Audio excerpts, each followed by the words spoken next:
বহু বছর আগে বিদ্যাপুর রাজ্যে বাস করত দুই বন্ধু, অরুণ ও বরুণ। অরুণ ছিল প্রথাগত শিক্ষায় সেরা। সে শত শত বই মুখস্থ করেছিল। সে জ্যোতির্বিদ্যা, রাষ্ট্রনীতি, সাহিত্য সব জানত।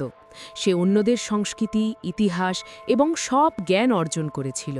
লোকে তাকে শিক্ষিত শ্রেষ্ঠ বলত। কিন্তু সে নিজেকে জানত না।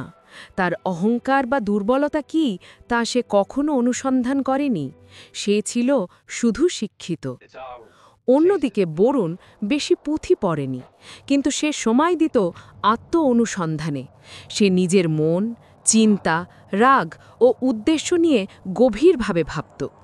বাইরের জগৎ নয়, সে নিজের ভেতরের জগৎ চিনত। তাই সে ছিল জ্ঞানী। একদিন রাজ্যে ভয়াবহ দুর্ভিক্ষ এলো। রাজা অরুণকে ডাকলেন। অরুণ বইয়ের পাতায় লেখা বহু জটিল অর্থনৈতিক ও কৃষি পরিকল্পনা নিল, কিন্তু সেই তত্ত্বগুলো বাস্তব পরিস্থিতি ও মানুষের প্রয়োজনের সঙ্গে খাপ খেল না। অরুণ অন্যদের জ্ঞান জানত, কিন্তু মানুষের ভেতরের হতাশা আর অবিশ্বাসকে সে বুঝতে পারল না। তার সব শিক্ষা ব্যর্থ হল। এরপর রাজা বরুণকে ডাকলেন। বরুণ কোনো পুঁথি নয়, তার আত্মজ্ঞান দিয়ে পরিস্থিতি বুঝল। সে দেখল আসল সমস্যা শুধু খাদ্যের নয়, সমস্যা হল মানুষের ঐক্য ও বিশ্বাসে ফাটল।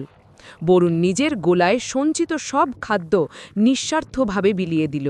নিজেকে জানার কারণে তার মনে কোনো লোভই ছিল না।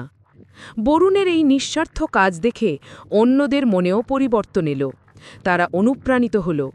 বরুণ তখন সামান্য জ্ঞানকে কাজে লাগিয়ে একটি সাধারণ খাল কাটার পরিকল্পনা দিল এবং সকলকে বোঝালো, আমাদের সবার সুখ দুঃখ এক। তার কথাগুলো অন্তরের সত্য থেকে এসেছিল, যা সে আত্ম অনুসন্ধানের মাধ্যমে লাভ করেছিল। ঐক্যবদ্ধ হয়ে কাজ শুরু হলো।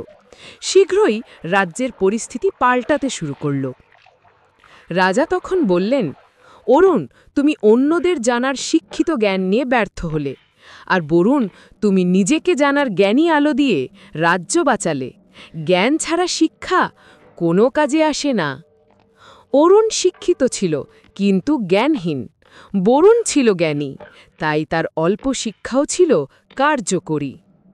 গল্পের মূল শিক্ষা: যে অন্যদের জানে সে শিক্ষিত, কিন্তু জ্ঞানী হলো সেই ব্যক্তি যে নিজেকে জানে। জ্ঞান ছাড়া শিক্ষা কোনো কাজেই আসে না।